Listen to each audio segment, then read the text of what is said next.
Elle est sortie, la formation que vous attendiez tant sur l'admiration, comment vous faire admirer à nouveau pour votre conjoint, puisque vous savez que pour être heureux en couple, il faut qu'il y ait de l'admiration, la gratitude, de l'empathie, l'écoute active, la complicité, le dialogue, le pardon, la confiance en soi, l'estime de soi, tout ça c'est important. La résilience, la santé, le compromis, la gentillesse et le respect aussi, mais ce qui compte le plus, c'est l'admiration. Les lois de l'admiration dans un couple sont souvent négligées, c'est pour ça que l'on va en parler directement dans la formation de cette semaine et elles sont pourtant essentielles pour maintenir une relation épanouie et durable avec votre conjoint. En cas de crise de couple, il est important de comprendre que les lois de l'admiration sont super importantes. Quelles sont les bases de l'admiration selon les neurosciences et les différents courants philosophiques? Comment faire en sorte que votre conjoint va vous admirer à nouveau? Eh bien, tout ça, vous allez l'apprendre dans la formation. Il est important de comprendre que l'admiration, c'est un sentiment complexe qui ne peut pas être simplement résumé à une simple émotion. Selon les neurosciences, vous savez que l'admiration est liée à l'activation de certaines zones du cerveau, telles que le cortex préfrontal médian, qui est impliqué dans la perception de soi, mais aussi dans la perception des autres. Donc, si vous arrivez à admirer votre conjoint, vous pourrez faire en sorte que votre conjoint vous admire à son tour. Cette activation cérébrale explique pourquoi l'admiration peut avoir un impact si fort sur notre bien-être et notre estime de soi. Comment déclencher cette activation cérébrale sur votre conjoint? Comment déclencher l'admiration de votre conjoint à nouveau envers vous? Eh bien, c'est le thème de la formation. Les différents courants philosophiques vont pouvoir vous aider. On parlera dans cette formation de philosophie stoïcienne qui prône l'acceptation de ce qui ne peut pas être changé et la concentration sur ce qui dépend de nous. En appliquant cette philosophie à notre couple, vous pourrez apprendre à accepter les défauts de votre conjoint et à vous concentrer sur ses qualités, ce qui va déclencher votre admiration et l'admiration de votre conjoint en retour par le biais des neurones miroirs. La philosophie existentialiste qui met l'accent sur la liberté et la responsabilité individuelle va vous aider. En appliquant cette philosophie à votre couple, vous allez apprendre à correspondre aux besoins de votre conjoint en prenant la responsabilité du bonheur et encourager votre conjoint à faire de même, ce qui renforcera l'admiration mutuelle en phase 4. Chacun admirera l'autre pour des choses différentes. J'admire mon conjoint parce qu'il est super fort en dessin et j'admire mon conjoint parce qu'il est super fort pour parler plusieurs langues. Nietzsche va vous aider aussi en valorisant la volonté de puissance et l'affirmation de soi. Si vous avez une plus grande puissance et une plus grande affirmation de vous, vous allez être admiré par votre conjoint. En appliquant cette philosophie à votre couple, vous allez apprendre à exprimer les désirs, les besoins de manière assertive, ce qui va inspirer plus facilement l'admiration chez votre conjoint. Spinoza considère que l'amour est une joie accompagnée de l'idée d'une cause extérieure. D'une cause extérieure, ce sera vous. En appliquant cette philosophie, vous allez apprendre à cultiver dans votre couple la joie et la positivité qui va augmenter évidemment l'admiration de votre conjoint. Donc vous allez concrètement appliquer les philosophies pour retrouver l'admiration de votre conjoint. Vous allez par exemple organiser des compétitions amicales pour mettre en valeur les talents de chacun et renforcer l'estime mutuelle. Ça pourra se faire notamment lors de séjours, de week-ends, de brunch avec des amis.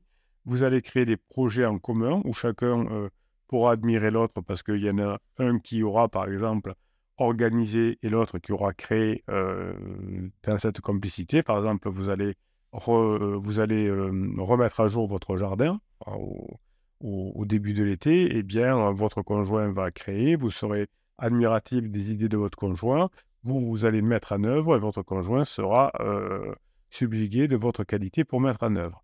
Vous allez faire une liste de qualités de votre conjoint également et les célébrer régulièrement. Comme votre conjoint se sentira reconnu, il va vous admirer de reconnaître ses points forts.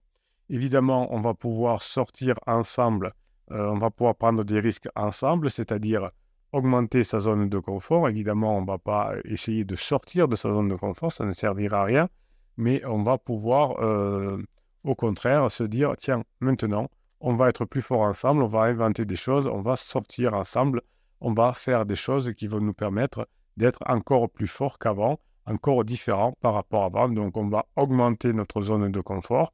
Vous savez que dans le couple, quand on augmente notre zone de confort, eh bien, on fera plus de choses admirables selon votre conjoint. Évidemment, l'idée, c'est comme pour un être humain qui veut augmenter sa zone de confort. Quand on augmente la zone de confort de son couple, on est potentiellement capable de faire beaucoup de choses et de vous lancer des défis personnels. Vous allez vous surpasser, vous allez inspirer l'admiration de votre conjoint et vous allez apprendre à faire en sorte que votre conjoint puisse vous admirer également. Évidemment, hein, vous allez travailler dur, entre guillemets, vous allez sortir des sentiers battus, vous allez explorer de nouvelles approches pour renforcer la relation en faisant des choses nouvelles. Je vous déconseille évidemment, comme d'habitude, de tomber dans le piège de la manipulation ou de la séduction superficielle. On évite la manipulation, on évite la séduction superficielle. L'admiration ne peut pas être forcée, fabriquée, ça ne peut pas être de la manipulation. L'admiration doit être sincère et authentique. Il va être donc essentiel de cultiver votre propre personnalité, votre propre passion de couple, tout en encourageant celle de votre conjoint, vous plus votre conjoint. Vous allez faire admiration plus admiration égale couple qui fonctionne bien en phase 4. L'admiration n'est pas une fin en soi, mais c'est un moyen de renforcer la connexion et l'intimité dans votre couple. En cultivant l'admiration mutuelle, en vous faisant admirer et en admirant votre conjoint, vous allez créer un cercle vertueux qui va alimenter l'amour et la complicité. Lorsque vous allez, explorer de nouvelles approches, vous allez prendre des risques, et prendre des risques entraîne l'admiration. Donc pourquoi l'admiration est-elle importante dans un couple? Parce que c'est cette admiration que vous allez recréer qui va alimenter le désir, l'attirance et la passion. C'est cette admiration qui va vous pousser à vouloir être avec votre conjoint, à vouloir séduire votre conjoint, à vouloir rendre votre conjoint heureux. Votre conjoint étant heureux avec vous, ou étant heureuse avec vous selon l'homme ou la femme, eh bien, votre conjoint va être si bien avec vous que votre conjoint va vous admirer. Vous êtes admirable de le rendre complètement heureux, hein, lui ou elle. Sans amour, il n'y a pas de couple, et sans admiration, il n'y a pas d'amour. Donc, en étudiant les mécanismes de l'admiration dans le cerveau, les neurosciences vont vous permettre d'augmenter l'admiration de votre conjoint vers vous. Il y a des lois universelles qui vont réagir au sentiment d'admiration. Ces lois sont valables pour tout le monde et vous pourrez aussi les appliquer dans votre métier, hein, quel que soit votre âge, votre sexe, votre culture. En appliquant les lois de l'admiration, vous allez déclencher une amélioration de la relation avec votre conjoint, mais aussi avec vos clients ou avec votre patron, par exemple. Évidemment, sans mentir, sans manipuler, vous n'avez pas besoin. Vous allez comprendre ce qui fait vibrer votre conjoint, ce qui inspire votre conjoint, ce qui le passionne. Vous allez vous mettre à sa place, vous allez voir le monde à travers ses yeux, vous allez comprendre ses valeurs, ses aspirations et ses rêves. Et petit à petit, vous allez devenir la personne qu'il admire, non pas en copiant les autres, mais en étant vous-même. Donc, dans un couple, pour être heureux, il faut admirer son conjoint et que son conjoint nous admire.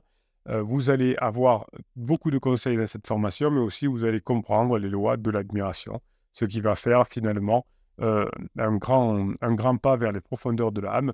Vous allez découvrir les secrets de l'admiration et vous allez finalement apprendre les lois de l'attraction. Alors, pas de l'attraction, le secret, hein, mais de l'attraction l'un vers l'autre. Donc, vous allez identifier les valeurs de votre conjoint, vous allez paraître beaucoup plus authentique et vous allez assumer vos points forts et vos défauts. Vous allez apprendre à développer pour être admiré votre créativité et votre originalité. Vous allez sortir des sentiers battus. Vous allez cultiver votre curiosité et votre ouverture d'esprit. Vous allez vous intéresser à tout. En étant généreux et altruiste, vous allez aider les autres sans rien attendre en retour. En prenant des risques, vous allez augmenter votre zone de confort. Vous allez faire preuve d'humilité et d'humour, et ça, c'est admirable de la part de votre conjoint. Évidemment, vous n'aurez plus besoin de vous prendre au sérieux. Ce qui va faire que votre conjoint va vous admirer, c'est que vous allez être persévérant et déterminé. Ne lâchez rien tant que vous n'avez pas atteint votre objectif. Vous pouvez le faire, vous allez le faire. J'ai confiance en vous. Je sais que cette formation va beaucoup vous aider. Vous allez devenir admirable du point de vue de votre conjoint. Si vous êtes directement sur la page d'explication de la formation sur Podia, eh bien, vous cliquez sur « Je veux la formation ». Et si vous êtes sur YouTube en train d'écouter cette vidéo, il suffit que vous cliquiez en descriptif de cette vidéo en cliquant sur « Afficher plus ». Vous avez un seul lien qui va vous amener notamment sur le catalogue des 180 formations au moment où j'enregistre ce vocal. Eh bien, à vous de jouer. Vous pouvez récupérer votre conjoint maintenant. Vous pouvez vous faire admirer. À vous de travailler, à vous de mettre en application.